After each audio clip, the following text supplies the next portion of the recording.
Hi, everyone. Today I thought we would talk about an interesting strategy topic in the game era, and it's regarding your engine.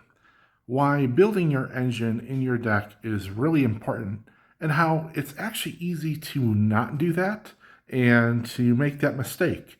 And I want to compare two approaches to managing your resources and show why one is a really bad idea that's easy to make, and how to look more strategically at your engine and get the most out of the mechanics that are placed inside your deck. So, one thing that I've noticed a lot of new players like to do is put as many cards as they can into their build pile because, well, that's your resources, right? Why wouldn't you want a ton of resources? So they often put, you know, six into their build pile so they don't go over the threshold of seven or more cards, so they don't get an exhaustion token, or they'll actually just say, who cares about that speed bump? I'll take the exhaustion. I just want to put as many cards as I can into my build pile, and yeah, that's the way I'm going to go. Well, that approach, although there's a time and a place for that strategy with certain decks and in certain situations, generally speaking, you're not going to be making the most out of your deck by doing this approach. And here's why. These cards are very weak as just sitting here in your build pile. The best metaphor I could think of is kind of like these are like unrefined ore. But once you transform them into actual cards that will generate more for you in your engine, it works out a lot better.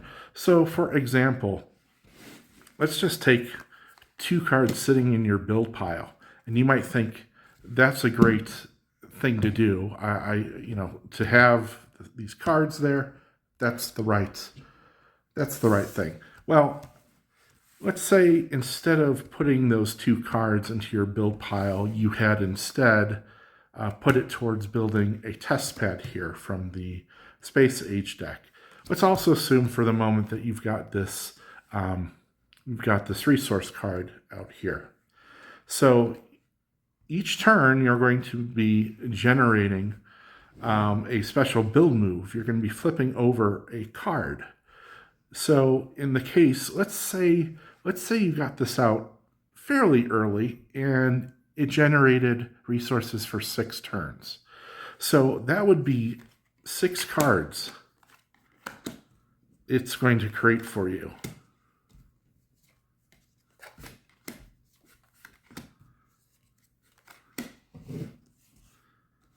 So as you can see, that's a lot of stars that it made. Obviously, this is a random draw here compared to your 2 cards that you just wanted to have sit in your build pile.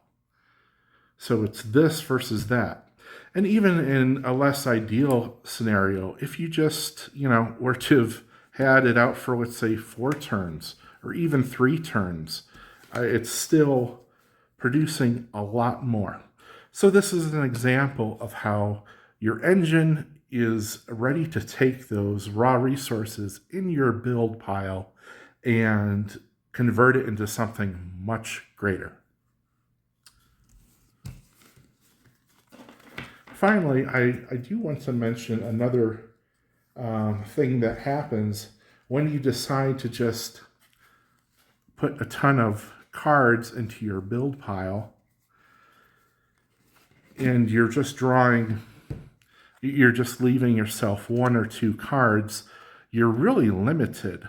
Your strategy is gonna get tunnel vision here, and you're gonna be down to just a few things that you can do, and you're gonna have no flexibility in what your opponent is throwing at you. So there's that disadvantage. And another disadvantage, which might be even bigger, is that by having all these cards in your build pile, you're telegraphing to your opponent you're probably going to build something very big. So, certainly, like if this was a medieval player who had all his cards sitting here in his build pile, I would be assuming that at some point he's trying to play, where, if I can find it, Metropolis. He's going to be wanting to get a Metropolis out there. But before he even gets that out there, I'm going to know, okay, he's probably building that, so I can very quickly get the Arab Empire card out there, which has 2 military attacks on it. So one of those would be probably good enough, or maybe 2, possibly. But combined with the tactics option, I'll be well prepared for this card before it even comes out.